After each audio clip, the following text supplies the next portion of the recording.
షలాం. మన ప్రభువు రక్షకుడైన యేసుక్రీస్తు నామంలో మీ అందరికీ కూడా మరి ఒకసారి నా యొక్క శుభ తెలియపరుస్తూ ఉన్నాను. బాగున్నారు కదా? మీరు సంతోషంగా ఉండాలని, దీవెనకరంగా ఉండాలని, ఆశీర్వాదకరంగా ఉండాలని నా ఆశ, నా కోరిక, నా ప్రార్థన. ప్రతిరోజు మీ కొరకు, మీ కుటుంబాల కొరకు, మీ బిడ్డల కొరకు మీరు చేస్తున్న ప్రతి ఒక్క జీవన పోటీ కొరకు దేవుని యొక్క దైవచనుడిగా నేను ప్రార్థన చేస్తున్నా. ప్రార్థన చేయటం నా వంతు, కార్యము చేయటము ఆయన వంతు.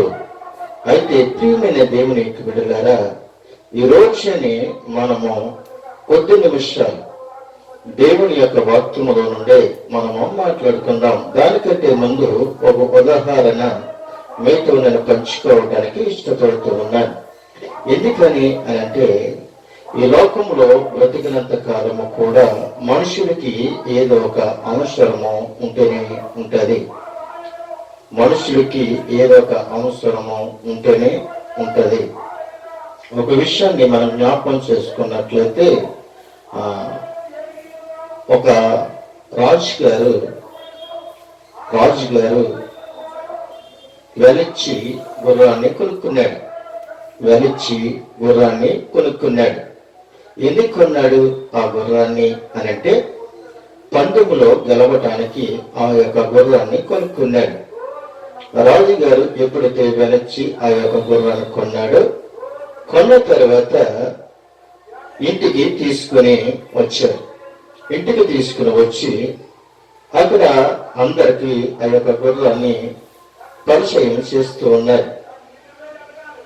పరిచయం చేస్తూ ఉంటే అక్కడ వచ్చిన ప్రజలందరూ కూడా ఆ గుర్రాన్ని చూసి అత్యాచక్తితో దానిని చాలా దూరాల నుంచి ఆ గుర్రాన్ని చూడటానికి వచ్చారు. ఎందుకంటే రాజు గారు చాలా వెలిచి కొన్నారు కాబట్టి, ఆ గుర్రం చాలా ఖరీదైంది కాబట్టి, ఆ యొక్క పందెములో పెడితే రాజుగారి గెలుస్తారు అన్న యొక్క ఆలోచన అందరిలో వచ్చేసింది. ఏదైనప్పటికీ కూడా ఎప్పుడైతే ఆ రాజుగారు వెలిచి ఆ గుర్రాన్ని కొనుక్కుని వచ్చి ఇంటికి తీసుకుని వచ్చి రోజు ఆ గుర్రాలతో ఆ రాజుగారు మాట్లాడుతూ ఉన్నారు. నేను వెలిచి కొనుక్కుని తెచ్చుకున్నాను. అందరికంటే నేను నిన్ను ఎక్కువగా ప్రేమిస్తూ ఉన్నాను. ఎందుకంటే నీవు ఆ యొక్క యజమానుడి దగ్గర నుండి, వేరొక యజమానుడి దగ్గర నుండి నా దగ్గరికి నువ్వు వచ్చావు. అయితే నేను నిన్ను పందెములో పెట్టబోతూ ఉన్నాను, కానీ నీవు నన్ను గెలిపించాలి. నేను నిన్ను నమ్ముకుని ఉన్నాను, నీ మీదే నేను ఆశ పెట్టుకుని ఉన్నాను అని ప్రతిరోజు ఆ రాజుగారు ఆ గుర్రంతో మాట్లాడుతూ ఉన్నాడు. ప్రతిరోజు మాట్లాడుతూ ఉన్నప్పుడు ఆ గుర్రము ఆలపించింది, తన యజమానుడి మాట విన్నది. ఒక రోజుని పందెములో ఆ గుర్రాన్ని పెట్టాడు. పెట్టిన తర్వాత ఉండి ఆ పందెములో ఆ గుర్రము గెలిచింది. అలాగా 2-3 పందాలకు వెళ్ళాడు. 2-3 పందాల్లో కూడా గెలుచుకొని వచ్చాడు. అయితే ఇలాగే 2-3 పందాలు గెలుచుకుని వచ్చింది కదా, ఏమైనా సరే ఈ గుర్రము గెలవకూడదు అని కొంతమంది పన్నాగాలు పన్నారు. పన్ని ఏం చేశారు అనంటే, పలానా రోజుని గుర్ర పందాలు ఉన్నాయి, మీరు సిద్ధపడండి అని చెప్పి ఆ యొక్క రాజు గారిని ప్రోత్సహించారు. ప్రోత్సహించినప్పుడు రాజుగారు గుర్రంతో మాట్లాడుతున్నాడు. ఇది చాలా దేశానికి మనకును చాలా పలుకుబడి ఉన్న పందెం. ఇది అధికారులతో అందరితో చాలా పలుకుబడి ఉన్న పందెం. నువ్వు గెలిస్తేనే ఈ దేశానికి ఉపయోగకరము, నువ్వు గెలకపోతే నాకు గాని ఈ దేశానికి గాని ఉపయోగకరం కాదు అని ఆ రాజు గారు ఆ గుర్రంతో మాట్లాడాడు. గుర్రము విన్నది.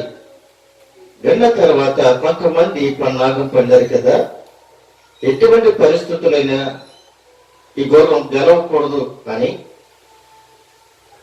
కొంతమంది కుయ్యతో ఏం చేశారు అని అంటే, ఆయా గుర్ర పందాలు ఎక్కడైతే స్టార్ట్ అవుతుందో కొంత లెక్క వెళ్ళిన తర్వాత కొంతమంది దుండుగులు ఏం చేస్తారు అని అంటే, గాలి పొడికి పరిగెడుతుంది కాబట్టి అక్కడ దగ్గరగా ఒక 10 అడుగుల లోతు గొయ్యి తీసి తుప్పలు వేసేసి మామూలు స్థలముగా ఉంచారు. తీరా చూసినప్పటికీ అది మామూలు స్థలంలో కనబడుతుంది కానీ అది గుంట అని ఎవరికి తెలియట్లేదు. అయితే అందరూ గుర్రాల్లో లైన్గా పరిగెడుతూ పందెం స్టార్ట్ చేశారు. పందెం స్టార్ట్ చేసిన తర్వాత గుర్రాలు పరిగెడుతూ ఉన్నప్పుడు ఈ యొక్క రాజుగారి గుర్రము పరిగెట్టి ఆ గుంటలో పడిపోయిన తర్వాత ఆ చుట్టుపక్కల ఉన్న ప్రజలందరూ కూడా ఈ గుర్రం బయటకు రాకూడదు, ఏదో విధంగా చంపేయాలి అని ప్రయత్నించి ఆ పైన మట్టిని తీసి పోర్చాలని ప్లాన్ చేస్తూ ఉన్నారు. అప్పుడు వెంటనే ఆ గుర్రము తన యజమానుని గెలిపించాలి ఏదో ఒక విధంగా అని ఆలోచించి కింద నుండి ఆ గుర్రం యొక్క తల పైకెత్తి ఆకాశం కూర్చూసింది. చూసి ఆ గుర్రము తన యజమానుడు నిమిత్తము వేడుకుంటుంది, అయ్యా ప్రభువా, నా యజమానుడు నా మీద ఆశ పెట్టుకుని ఉన్నాడు, ఏదో ఒక విధంగా నా యజమానుని నేను గెలిపించాలి, నా యజమానుడిని తలబెత్తుకుని జీవించినట్లుగా నేను చెయ్యాలి అని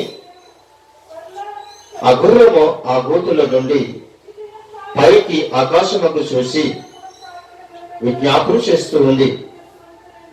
ఎప్పుడైతే విజ్ఞాపన చేస్తుందో పైన దేవుడు చూసి ఆమెకి మంచి జ్ఞానాన్ని ఇచ్చాడు. ఏంటి అంటే, ఆ పైన వ్యక్తులు పారతో మట్టి గెలుతారు కదా, వేసిన ప్రతి పారకి మట్టికి నువ్వు కాలు మెలుపుతూ ఉంటే సరిపోద్ది అని చెప్పారు. అలాగే దేవుడు చెప్పిన మాట విన్నది. ఆ దుండుగులు ఆ మట్టి గెంటుతూ ఉంటే ఆ గుంటలోనికి ఆ గుర్రము 4 కాళ్ళు మెదుపుతూ ఉంటే అది ఆ గుర్రము బయటికి వచ్చేసింది. చూసారా ప్రియమైనకి పెట్టలేరు, ఆ గుర్రాన్ని చంపాలి అని ప్లాన్ చేసుకున్నారు. కానీ గుండెలో పడిపోయిన గుర్రము దేవునికి మొరపెట్టింది, తన యజమానుడిని గెలిపించాలి అని. ఎప్పుడైతే ఆ గుంటలోంచి బయటకు వచ్చి ఆ యొక్క గుర్రాలతో పరిగెట్టి ఆ గుర్రాల అన్నిటికంటే ముందుగా పరుగు తీసింది, తన యజమాన్ని గెలిపించింది.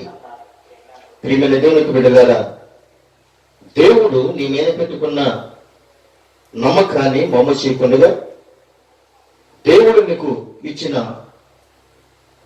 కృపని పాడు చేసుకోకుండా, దేవుని యొక్క సన్నిధిలో నువ్వు గడిపినట్లయితే, నువ్వు ఆపదలో పడుకున్నప్పటికీ కూడా, నువ్వు గుంటలో పడుకున్నప్పటికీ కూడా, నువ్వు ప్రార్థన చేసినప్పుడు దేవుడు నిన్ను లేపుతాడు. అర్థమవుతుంది కదా? ప్రియమైన దేవుని యొక్క బిడ్డలారా, మనమందరము కూడా దేవుని మీద ఆధారపడి, దేవుని మీద విశ్వాసం కలిగి, దేవునితో ఆయన సంకల్పం చెప్పున యేసుక్రీస్తు ప్రభు వారు మన మీద పెట్టుకున్న ఆశని మనం నెరవేర్చే వారిలా ఉండాలి అని మీకు నేను తెలియపరుస్తూ ఉన్నాను. అయితే మనము ఈ రోజుని కొన్ని విషయాలు మనము నేర్చుకోబోతూ ఉన్నాం. పరిశుద్ధమైన లేఖనముల నుండి కొన్ని భాగాలు మనము నేర్చుకోబోతూ ఉన్నాం. ప్రతిరోజు కూడా మనము చదువుకుంటూనే ఉన్నాము. శిలువ ధ్యాన కూడుకులు మనం ప్రతిరోజు దేవుని మహిమపరుస్తూనే ఉన్నాం, దేవుని గణపరుస్తూనే ఉన్నాం కనుక అందులోనే ఆ భాగంలోనే ఈ రోజున మనము నేర్చుకోబోతూ ఉన్నాం. చూడండి, డబ్బు కొరకు మనము ఈ రోజుని ధ్యానించబోతూ ఉన్నాం. అంశం ఏమిటి అంటే డబ్బు. ఈ డబ్బు కోసం మనము ధ్యానించుకోబోతూ ఉన్నాం కనుక చాలా ప్రతి ఒక్కరికి కూడా డబ్బు అంటే అవసరమే. ప్రతి ఒక్కరికి కూడా డబ్బు ఏదో ఒక విధంగా ఉపయోగకరంగా ఉంటుంది. చంటి పిల్లలు మొదలుకొని వృద్ధాపం ఉన్న వరకు కూడా డబ్బు మీద చాలా ఆశ ఉంటుంది. చిన్నపిల్లలు రూపాయి ఇయ్యి అని అడుగుతారు. పెద్ద ఎదిగిన తర్వాత 10 రూపాయలు ఇవ్వు అని అడుగుతారు. ఇంకొంచెం పెద్ద ఎదిగిన తర్వాత 100 ఇవ్వు అని అడుగుతుంటారు. అలాగా వాళ్ళు పెంచుకుంటూ వాళ్ళ అవసరాల కొద్ది వేలు లక్షలు సంపాదిస్తారు. సంపాదించి వాళ్ళు పాడు చేస్తూ ఉంటారు. సంపాదించడం వేరు, పాడు చేయటము వేరు. డబ్బుని మనం సంపాదిస్తున్నాం. ఉదయము లెగిసిన కాడ నుండి సాయంకాలం వరకు కూడా మనం ఎంత కష్టపడి పనిచేస్తామో మనం ఊహించలేము. మన ఇంటిలోంచి ఎన్ని చెమట చుక్కలు నేల మీద పడితే అన్ని రూపాయలు మనకు వస్తాయి. ఆ చెమట చుక్క నేల మీద పడకపోతే రైతు కానీ ఈ యొక్క యజమానుడు కానీ మనకి ఆ డబ్బులు మనకి ఎవరు. కానీ ప్రియమైన దేవునికి వెళ్ళారా, కష్టపడి నువ్వు రూపాయలు సంపాదిస్తే అదే దీవెనికరం. నువ్వు కష్టపడి నువ్వు చెమట వచ్చి నువ్వు సంపాదిస్తే ఆ రూపాయే నిన్ను నీ కుటుంబాన్ని గడుపుతుంది. అంతేగాని అక్కడంగా మనం సంపాదించాలి అని అనుకుంటే మాత్రము నువ్వేది కూడా చేయలేవు. నీకు రూపాయలైనా 2 రూపాయలైనా 10 రూపాయలైనా నీకు వచ్చే జీతంలో రూపాయలు వస్తే పావులో ఖర్చు పెట్టుకోండి, 10 రూపాయలు వస్తే 5 రూపాయలు ఖర్చు పెట్టుకోండి, 100 వస్తే 50 రూపాయలు ఖర్చు పెట్టుకోండి. దేనికి అనంటే కుటుంబంలోనే ఖర్చు పెట్టుకోవాలి, కానీ వ్యక్తిగతమైన ఖర్చులు మనము చేయకూడదు. అదికి ఆశగా మనము పోకూడదు. ప్రియమైన బిడ్డలారా, అధికముగా మనము డబ్బు మీద ఆశ కలిగింది అని అంటే ఆ ఆశ చాలా భయంకరమైంది. అయితే ఈ రోజున మనం నేర్చుకోబోతూ ఉన్నాం. చూడండి, డబ్బు చాలా ఒక మనిషిని, ఒక నీతిమంతుడిని, ఒక పరిశుద్ధుడిని, ఒక లోక రక్షకుడిని, జీవము కలిగిన దేవుడిని ఏం చేసింది అని అంటే అమ్మేసింది.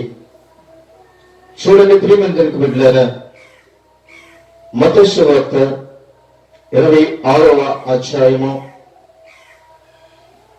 14వ అధ్యాయము 16వ వచనము వరకు మనం చదువుకుంటే ఈ 3 వచనాల్లో చాలా ప్రాముఖ్యమైన విషయాలు మనకి అక్కడ కనబడుతూ ఉన్నాయి. అప్పుడు 12 మందిలో ఎవరు? 12 మందిలో నకుడు ఇస్కరియోతు యోధా. ఎవరండి?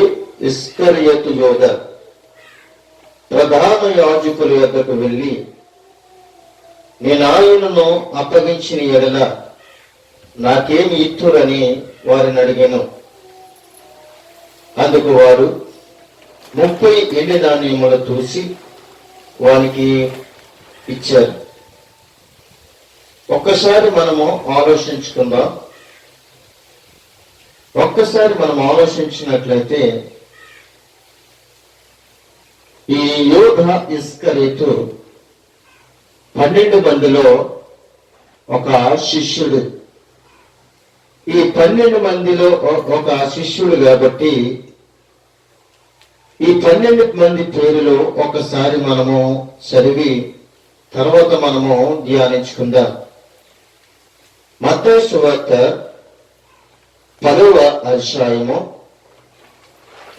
మత్తయి సువార్త 10వ అధ్యాయము 2వ వచనం నుండి 4వ వచనం వరకు చదివితే అక్కడ 12 మంది పేర్లు మనకు అక్కడ కనబడుతూ ఉన్నాయి. ఆ 12 మంది అపోస్తలుల పేర్లు ఏవనగా,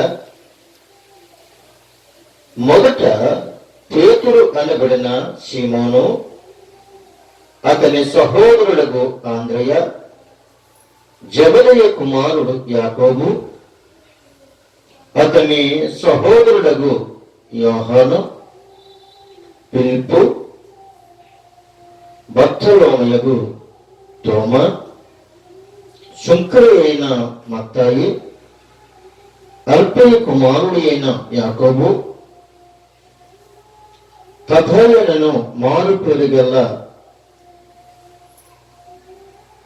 లెబాయి, కానానీయుడైన సీమోను, ఆయనను అప్పగించిన ఇస్కరియోతు యూదా. ఇక్కడ 12 మంది పేర్లు మనకి కనబడుతూ ఉన్నాయి.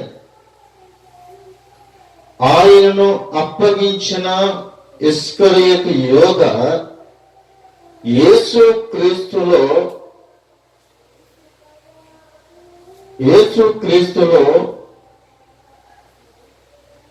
ఆయన యొక్క అనుభవంలో అన్ని ఎరుగైనవాడు. ఈ యొక్క యోగా ఇస్కరియోతు యేసు క్రీస్తును ఎక్కువగా ఆయన ఎక్కడికి వెళ్తే అక్కడికి వెళ్ళేవాడు. యేసు క్రీస్తు యొక్క స్థావరాలు యోగా ఇస్కరియోతుకు తెలుసు. యేసుక్రీస్తు ఎక్కడుంటాడో, యేసుక్రీస్తు ఏ ప్రాంతానికి వెళతాడో, యేసుక్రీస్తు ఏ తోటలో ఆయన ప్రార్థన చేస్తాడో, ఆయనకి ముఖ్యమైన స్థలం ఏదో యోగా ఇస్కరియోతుకు తెలుసు. సమస్తము కూడా ఇస్కరియోతుకు తెలుసు. ఎందుకని అనంటే, యోగా ఇస్కరియోతు చాలా గమనిస్తూ ఉండేవాడు. 11 మంది శిష్యులు వాళ్ళు ప్రార్థనా పూర్వకంగా ఉంటే, ఇస్కరియోతు యూదా దగ్గర డబ్బు సంచి ఉండేది. అంటే ఆ యొక్క వ్యామోహం రావడానికి, డబ్బు వ్యామోహం రావడానికి ఏమిటి అంటే, ఒక ఆలోచన, ఒక దురాలోచన అతనికి పుట్టింది. అతనికి పుట్టడానికి కారణం ఏమిటి అని ఒకసారి ఆలోచించినట్లయితే,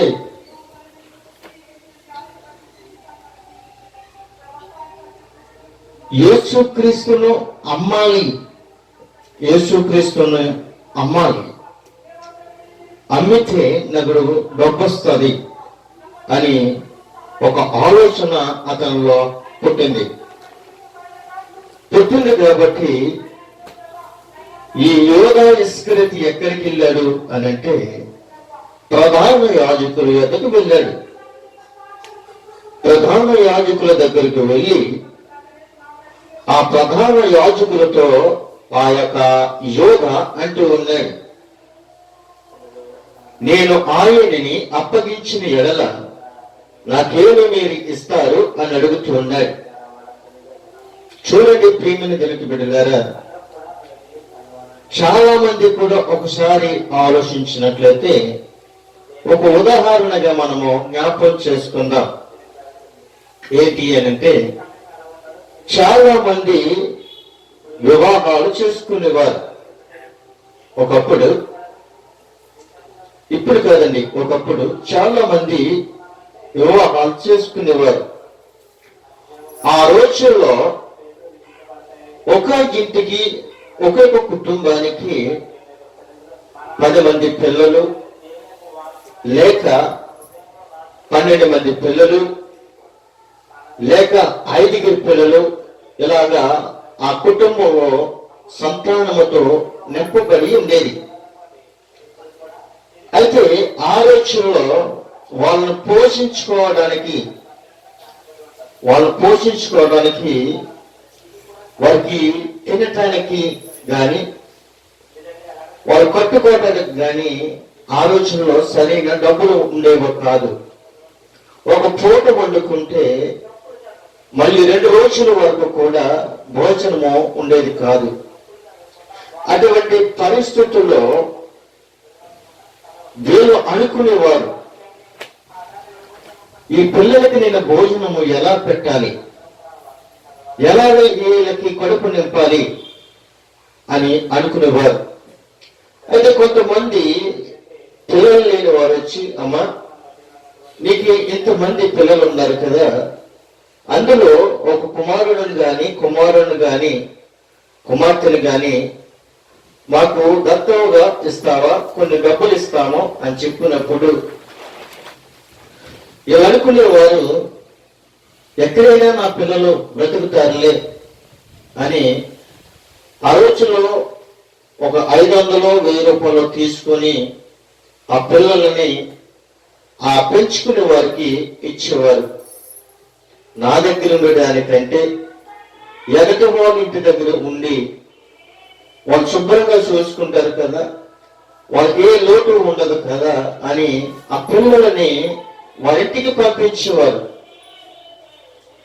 అలాగా వాళ్ళ యొక్క జీవనోపాధి లేకపోయినప్పటికీ కూడా దేవుడు ఏదో ఒక పక్కని వాళ్ళ యొక్క కడుపులో నింపేవారు. కానీ యోధా ఇస్కరియోతుని మనం జ్ఞాపకం చేసుకున్నట్లయితే, ఈ యోధా ఇస్కరియోతులో ఏం ప్రవేశించింది అంటే దుర్యోలోచన ప్రవేశించింది. రెండోది సాతాను గారు వాడిలో ప్రవేశించారు.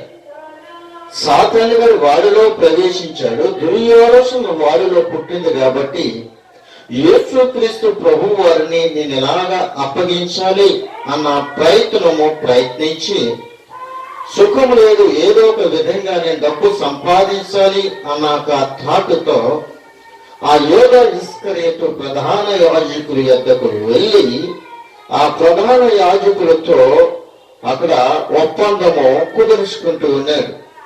యేసుక్రీస్తును నేను మీకు అప్పగించిన ఎడల మీరు నాకేమిస్తారు అని అడిగినప్పుడు ఆ ప్రధాన యాజకులు ఏం చేశారు అంటే 30 ఎండి నాణ్యములు తోసి ఆ యోధా ఇస్కరియోతుకి ఇచ్చినట్లుగా మనము ఈ లేఖనంలో చూస్తూ ఉన్నాం. ఎప్పుడైతే యోధా ఇస్కరియోతు ప్రధాన యాజకుల యొద్దకు వెళ్ళి నేను యేసుక్రీస్తును మీకు అప్పగించిన ఎడల మీకు ఏమిస్తారు అని చెప్పినప్పుడు వెంటనే ఆ ప్రధాన యాజకుడు వెనకడుగు వేయకుండా ఆ 30 ఎండి నాణ్యములు తోసి యోధా ఇస్కరియోతు యొక్క చేతిలో పెట్టినట్లుగా మనం చూస్తూ ఉన్నాం. అంటే యేసుక్రీస్తును 30 ఎండి నాణ్యములకు అమ్మేసుకున్నాడు అని అంటే యేసుక్రీస్తుకు తెలుసు యోధా ఇస్కరియోతులో సాతాను ప్రవేశించిందని తెలుసు, యోధా ఇస్కరియోతులో ఆలోచన ఉందని యేసుకు ముందుగానే తెలుసు. కానీ ప్రియమైన దేవునికి బిడ్డలారా, యేసుక్రీస్తును అమ్మేసుకోవడానికి కారణం ఏమిటి అని అంటే డబ్బు సంపాదన. కష్టపడి సంపాదించాలన్న ఆలోచన లేదు, కానీ అక్కడంగా సంపాదించాలన్న ఆలోచన యోధాలో పుట్టింది. మరొక దిక్కునంటాడు యోధా అంటాడు, అయ్యా 30 ఎండి నాణ్యములేనా అని అడిగినప్పుడు ఆ ప్రధాన యాజకులు అంటారు, యేసుక్రీస్తు 30 సంవత్సరాలు వచ్చేంత వరకు కూడా అతడు మమ్మల్ని ఎక్కడా కూడా ఇబ్బంది పెట్టలేదు, కాబట్టి ఎప్పుడు కూడా మమ్మల్ని ఇబ్బంది పెట్టలేదు, కాబట్టి మేము మేమేమీ కూడా అంతగా పట్టించుకోలేదు. కానీ యేసుక్రీస్తు వయసు 33.5 సంవత్సరాలు వచ్చింది కాబట్టి ఈ 3.5 సంవత్సరంలో మాకు చాలా అతని వలన మేము నష్టపోయాం, చాలా నష్టపోయాం.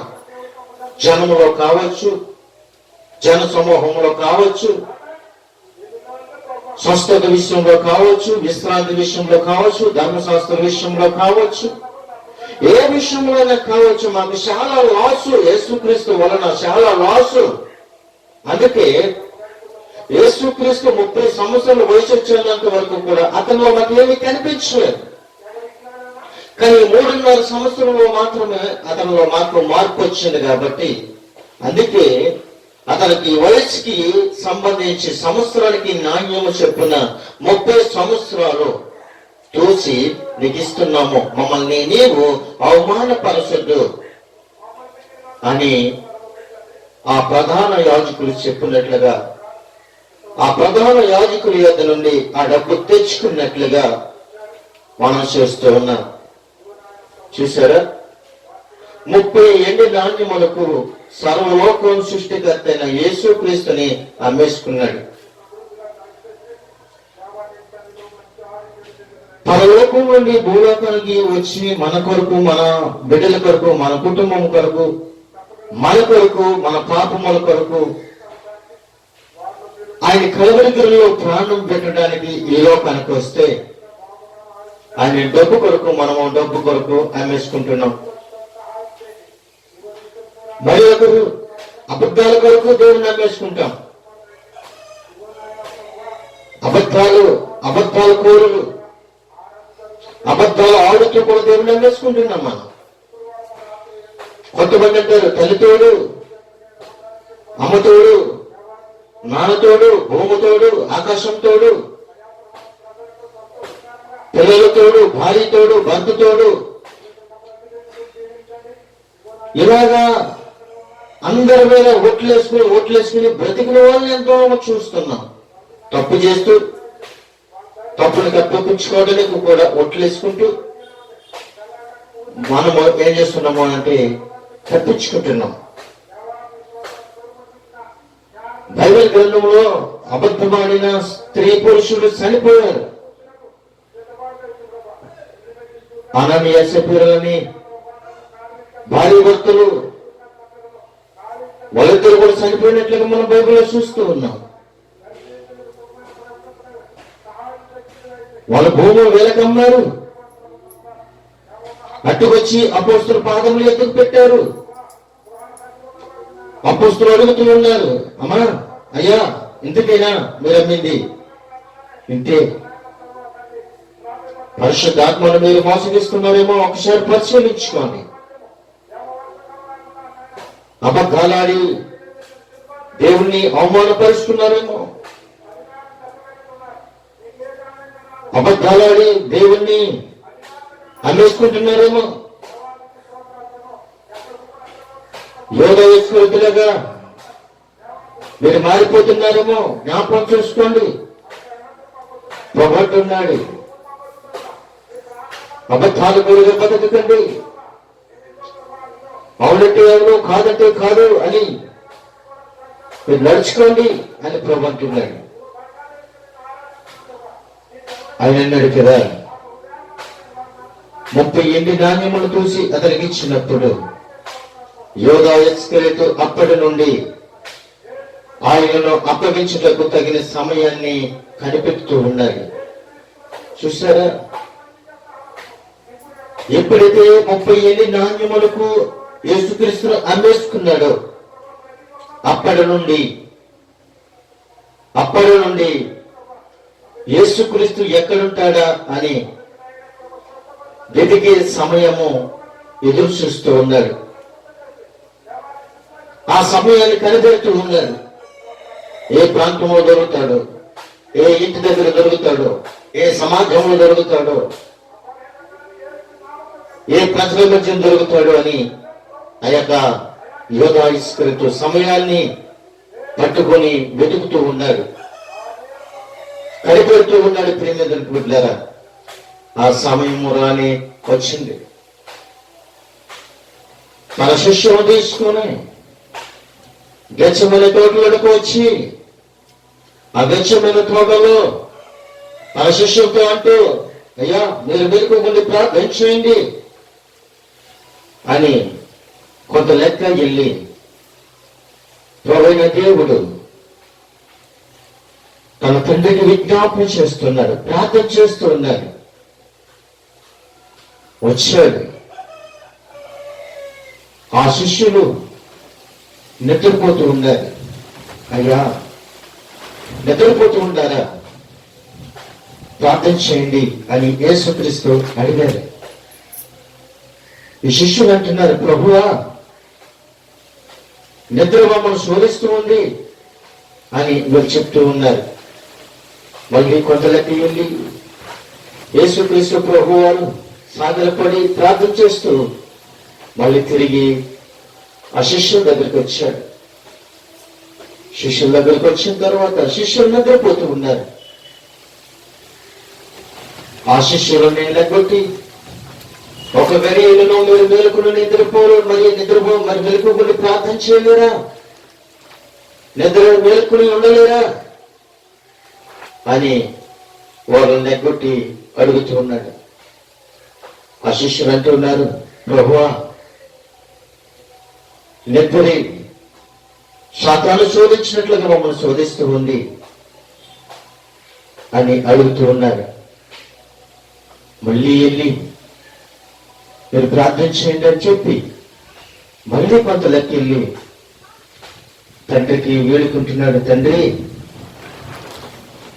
నా ఆత్మ సిద్ధమే గాని నా శరీరము బలహీనంగా ఉంది తండ్రి అని తన తండ్రికి ప్రార్థన చేస్తూ తిరిగి వచ్చి తన శిష్యులు నెగ్గొట్టి సమయం అయింది, లెగండి అని అడుగుతూ ఉన్నాడు. నిజమే ప్రియమైన దేవునికి విడుదలారా, సమయము అయింది. యోధా ఇస్కరేతు తన సైన్యాన్ని తీసుకొని, రోమా సైన్యాన్ని తీసుకుని అగత్యమైన తోడు వదిలికి వచ్చేసాడు. ఆ సైన్యంలో ఒకరంటున్నాడు, శిష్యులందరూ కూడా ఒకేలాగా ఉన్నారు కదా, ఎవరు యేసు ఎవరు శిష్యులో తెలియట్లేదు అని యోధాన్ని అడిగినప్పుడు యోధా అంటున్నాడు, నేను ఎవరినైతే వెళ్ళి ముద్దు పెట్టుకుంటానో ఆయన యేసుక్రీస్తు అని చెప్పి గుర్తులు చెప్పి వెళ్ళి యేసుక్రీస్తును కౌగిలించుకుని ముద్దు పెట్టుకున్నాడు. ఎప్పుడైతే ముద్దు పెట్టుకున్నాడో యేసుక్రీస్తు ప్రభు వారు అంటున్నాడు, యోధా, స్వీకరించడానికి పెట్టిన ముద్దు అప్పగించడానికి పెట్టావా అని అడుగుతూ ఉన్నారు. చూశారా ప్రియమైన దేవునికి బిడ్డలారా, స్వీకరించడానికి ముద్దులు ఎన్నో ఉన్నాయి. కుమారుడికి ముద్దు పెట్టొచ్చు, తండ్రికి ముద్దు పెట్టొచ్చు, తల్లికి ముద్దు పెట్టొచ్చు, భార్యకి ముద్దు పెట్టొచ్చు, లోకరక్షకుడికైన యేసుక్రీస్తుకు ముద్దు పెట్టొచ్చు. కానీ యేసుక్రీస్తుకును శిలువకు అప్పగించడానికి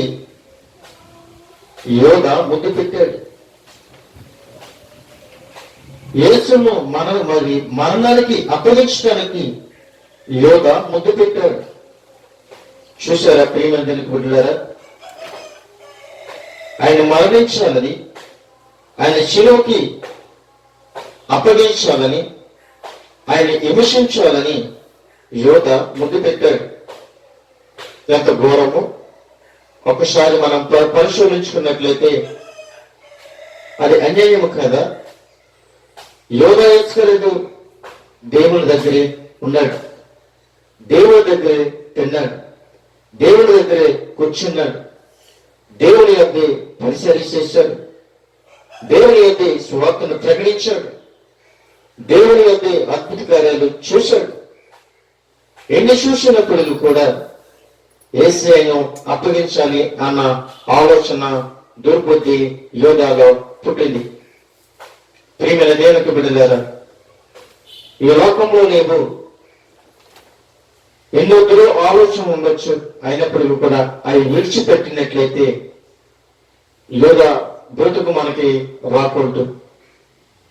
చూడండి, ఒక నీతిమంతుడిని మరణానికి అప్పగించాడు.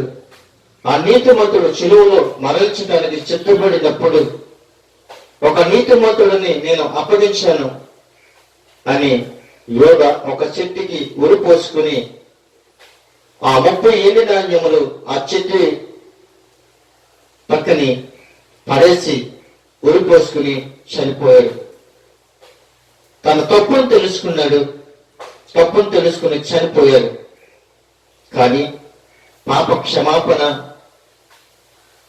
క్షమాపణ ఎక్కడుంది అని అంటే, శిలువ మీద వేలాడుతూ ఉన్న దొంగ అడుగుతున్నాడు, ప్రభువా నీ రాజ్యంలోకి వచ్చినప్పుడు నన్ను జ్ఞాపకం చేసుకుంటావా అని అడుగుతూ ఉన్నాడు. నిజమే, యేసుక్రీస్తు బ్రతుకున్నప్పుడు శిలువ మీద వేలాడుతూ ఉన్నప్పుడు ఆ శిలువలో వేలాడుతున్న దొంగ పశ్చాత్తాప కోరుకున్నాడు. అప్పుడు యేసుక్రీస్తు అంటున్నాడు, సహోదరుడా నేడు నాతో కూడా నీవు పరదేశంలో ఉంటావు అని చెప్పాడు. యోధాకిని దొంగకి తేడా ఏముంది? దొంగ దొంగతనం చేశాడు, పశ్చాత్తాపడ్డాడు. కానీ యోధ దొంగలిచ్చాడు, దొరికిపోయాడు, తెలియకుండానే ఉరిపోసుకుని చనిపోయాడు. అర్థం చేసుకున్నారు కదా? మీరు అర్థం చేసుకుంటారని నాకు తెలుసు. ఎందుకంటే నాకంటే మీరు జ్ఞానులు, జ్ఞానవంతులు. చెప్పేవారి కంటే వినేవారు చాలా గొప్పవారు. ఇలా చెప్పుకుంటూ పోతే పరిశుద్ధాత్మ దేవుడు ఆయన మాట్లాడుతూ ఉన్నాడు కదా, ధనాపేక్ష సమస్తమైన కీడుకు మూలము అని చెప్తూ ఉన్నాయి. ధనాపేక్ష సమస్తమైన కీడులకు మూలము. కొందరు దానిని నాశించి విశ్వాసం నుండి తొలగిపోయి నానా బాధలతో తమను తామే పొడుచుకుని అని ఈ లేఖనములో మనకి కనబడుతూ ఉంది. చూడండి, ఆ మాట మనము 1 తిమోతి రాసిన పత్రికలో మనం చదువుకుంటే అక్కడ కనబడుతూ ఉంది. చూడండి ప్రియమైన తెలుగు బిడ్డలారా, 1 తిమోతి 6వ అధ్యాయము 10వ వచనంలో మనం చూస్తున్నట్లయితే ఒక మాట మనకి కనబడుతూ ఉంది. 1 తిమోతి రాసిన పత్రిక 6వ అధ్యాయము 10వ వచనము, ఎందుకనగా ధనాపేక్ష సమస్తమైన కీడులకు మూలము.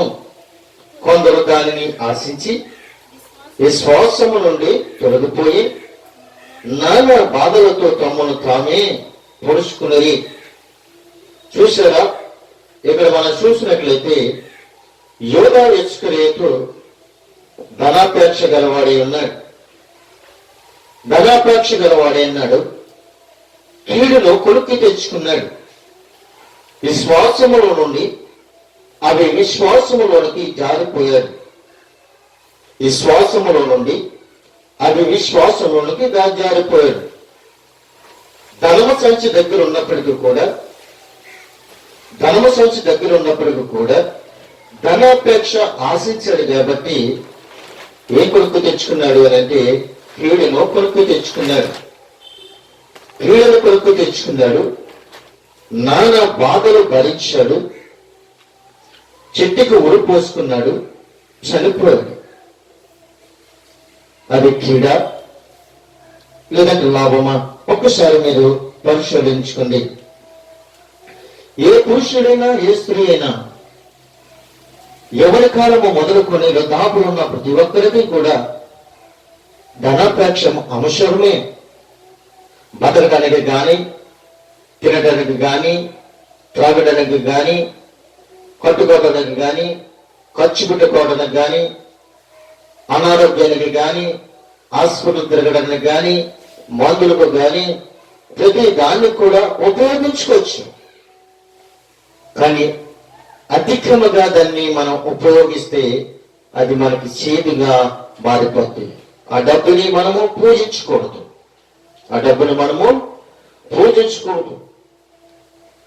అదే మనము ఎక్కువగా ఆలోచించకూడదు. ఎక్కడ డబ్బు పెట్టానా, ఎవరికి నేను వడ్డీలకు ఇచ్చానా, ఎవరి దగ్గర నుంచి నేను లాభం సంపాదించుకోవాలా, ఇది కూడా మనకు కావలసింది. నీ ఆలోచన ఏంటో తెలుసా? దేవుని యొక్క సువార్తని నేను ఎలా ప్రకటించాను? నా దేవుని యొక్క సువార్తను డబ్బు కొరకు ప్రకటించానా? ఆత్మల కొరకు నేను పాల్గొడుతున్నానా, ప్రకటించానా అన్న ఆలోచనలో ఉండాలి. అంతేగాని ధనాపేక్ష నీలో ఉందా? దానికి నీవు మూలంగా ప్రాధాన్యత ఇచ్చినట్లయితే నువ్వు దేవునికి లోబడినట్లు కాదు. ప్రియమైన దేవునికి బిడ్డలారా, ఇంకొక విషయాన్ని మనం జ్ఞాపకం చేసుకున్నట్లయితే చూడండి, సమయం లేదు. ఇంకొక 2 విషయాలు నేను ముగించడానికి ఇష్టపడుతూ ఉన్నాను. మీకా గ్రంథంలోకి వచ్చినట్లయితే 3వ అధ్యాయము 11వ వచనంలో ఒక మాట మనకు కనబడుతూ ఉంది. జనుల ప్రధానులు లంచము పుచ్చుకొని తీర్పు తీర్చెదరు, వారి యాచకులు కూలికి బోధింతురు అని చెప్తుండే. జనులు ప్రధానులు లంచము పుచ్చుకొని తీర్పు తీర్చెదరు. జనులు అంటే ప్రజలు. జనులు అనంటే ప్రజలు. ఈ ప్రజలకి ఏదైనా ఆపద వచ్చినప్పుడు, ఏదైనా ఇబ్బంది వచ్చినప్పుడు వీళ్ళు ఎక్కడికి వెళ్తారు అంటే అధికారం యొక్క అధికారుల యొక్కకు వెళ్తూ ఉంటారు. అంటే పలుకుబడి ఉన్న వాళ్ళ యొక్కకు వెళుతూ ఉంటారు. ఒక విధంగా లెక్కేసుకుంటూ వస్తే వారు ఒక హోదాలున్న వారి యొక్కకు వెళుతూ ఉంటారు. హోదాలున్న వారి యొక్కకు వెళ్ళినప్పుడు వారు నీకు ఉచితంగా వారు తీర్పు నీకు తీర్చరు. ఉచితంగా నీకు తీర్పు తీర్చరు. వారు ఉచితంగా కాకుండా వాళ్ళు ఏం తీసుకుంటారు అనంటే లంచాన్ని తీసుకుంటారు. లంచము అనంటే మీరు తప్పు అనుకోవచ్చేమో కానీ బైబిల్లో లంచము పుచ్చుకుని తీర్పు తీర్చుదురు అంటున్నాడు. అంటే కొంతమంది 1000 రూపాయలు తీసుకుని, అంటే ఒక ఉదాహరణగా మనము ఆలోచించినట్లయితే ఆ మనిషికి బుద్ధి రావాలని, ఆ మనిషికి ఆ యొక్క బుద్ధి రావాలని బుద్ధొస్తే మళ్ళీ తప్పుడడుగు వెయ్యడని పెద్దలు ఆలోచించి ఏం చేసేవారు అంటే, పెద్దలు ఏమో ఆలోచించేవారంటే సంఘంలో పెట్టి సంఘానికి కలిపితేనే మేము తీర్పు తీరుస్తాము అని ఒక ఆలోచన. ఆ యొక్క ఆలోచన అది లేకపోతే మరీ తప్పులు చేస్తూనే ఉంటారని ఆ పెద్దలు ఆ నిబంధన పెట్టి సంఘానికి డబ్బులు కలిపితేనే కానీ మేము తీర్పు తీర్చము అని భయపెట్టి వాళ్ళని తీసుకునేవారు. అయితే ప్రియమైన దేవుని బిడ్డలారా, అప్పటి నుండి ఒక 5,000నో 10,000నో ఆ సంఘానికి కట్టి ఆ యొక్క తీర్పు అంటే న్యాయమేదో అన్యాయమేదో ఏ పక్షాలని వాళ్ళు ఏం చేసేవారు అంటే న్యాయము తీర్పించుకునేవారు. న్యాయమైతే న్యాయమో, అన్యాయమైతే అన్యాయమో అది జరిగేది. అప్పటి నుండి కూడా భయం పుట్టేదనమాట. ఏదైనా మనం తప్పు చేస్తే సంఘానికి 5,000 కట్టాలేమో, సంఘానికి 10,000 కట్టాలేమో, ఎందుకు వచ్చిన కర్మ? ఈ 5,000 ఉంటే కుటుంబం పోషించుకుంటాం కదా, ఈ 10,000 ఉంటే నా పిల్లలను పోషించుకుంటాం కదా, గొడవలు ఎందుకులే అని భార్య భర్తలైనా కుటుంబమైనా సర్దుకుని వెళ్ళిపోయేవారు. కానీ ఆ సర్దుకుని వెళ్ళిపోవటము వాళ్ళు ఏమైపోయారంటే రోడ్లెక్కేసి పెద్ద నాయకుల వద్దకు వెళ్ళి పేరు ప్రత్యక్షంలో ఉన్న వారి దగ్గరికి వెళ్ళిపోయి వాళ్ళ చేతులు 10,000 20,000 పెట్టేసి మాకు న్యాయం చేయాలి అని వాళ్ళ దగ్గరికి వెళ్ళి అడుగుతూ ఉంటారు. ఏంటి న్యాయము? ఇలా చేసింది అన్యాయమే, కానీ న్యాయము చేయాలి అని ఎవరో అడుగుతూ ఉండేవారంట. అది కరెక్ట్ కాదు కదా ప్రియమైన దేవునికి బిడ్డలారా. నువ్వు తప్పు చేసి ఎదుటి వాళ్ళకు నువ్వు లంచం ఇచ్చి ఆ తప్పును కప్పిపుచ్చుకుంటే ఆ దేవునికి న్యాయం కాదు కదా. ఆలోచించండి ఒకసారి. న్యాయం ఏదో అన్యాయం ఏదో మనము తెలుసుకునే వారిలా ఉండాలి. పెద్దలని మనం గౌరవించాలి, గ్రామస్తులను మనం గౌరవించాలి, అలాగే ప్రధానులను మనం గౌరవించాలి. పెద్దలైనా ప్రధానులైనా ఎవరైనా కావచ్చు, నీకు శిక్ష అనగా నీ దగ్గర డబ్బు తీసుకోవడం కారణం ఏంటంటే నీకు తప్పేంటో ఒప్పేంటో తెలియడం కొరకే నీ దగ్గర తీసుకుంటున్నారు, కానీ అన్యాయంగా నీ దగ్గర ఏమీ తీసుకోరు. మళ్ళీ రేపొద్దుట రోడ్డు ఎక్కి అన్ని డబ్బులు నువ్వు పాడు చేసుకోకూడదని ఈ యొక్క తీర్పులు అందుకే ప్రభు ఈ విధంగా మాట్లాడుతూ ఉన్నాడు.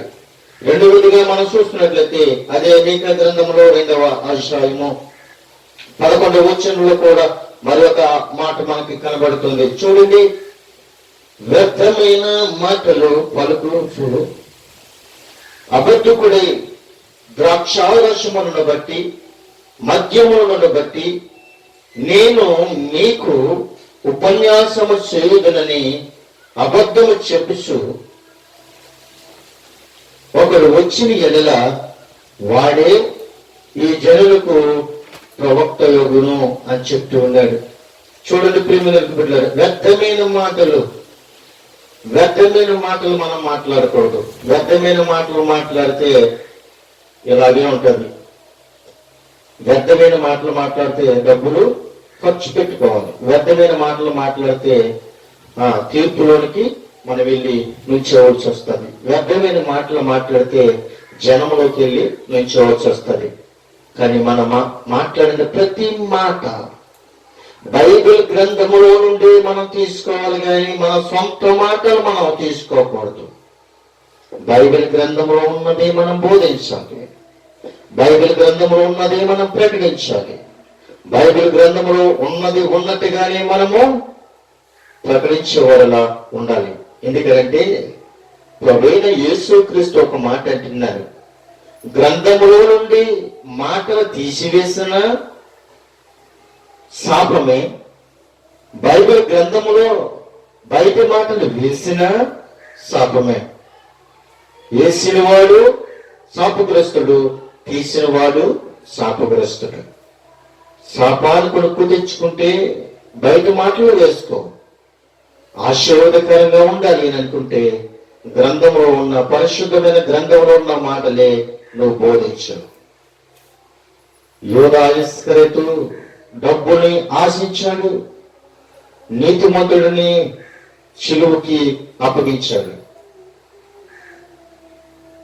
డబ్బుని ఆశించాడు, జీవము కలిగిన తండ్రిని, దేవాది దేవుడిని, యేసుక్రీస్తు ప్రభు వారిని ఆయన మన కొరకు, మన పాపముల కొరకు ఆయన మరణిస్తే మనమందరము కూడా ఆయన మీద నిందలు వేసి డబ్బుకి అమ్మేసుకుంటే డబ్బుకి మనకి విలువేముంది? యేసుక్రీస్తుకు మనకి సాంగత్యమేముంది? తెలుసుకోండి. మన డబ్బుకి విలువిచ్చేవారు కాదు, కానీ క్రీస్తుకు విలువిచ్చేవారులా, క్రీస్తులో రక్షింపబడి క్రీస్తు రక్తంలో కరగబడి వరలా ఉండాలి అని తెలియపరుస్తూ నా మాటలను ముగిస్తూ నన్ను కొద్ది మాటలు దేవుడు దీవించును గాక. ఆమేన్.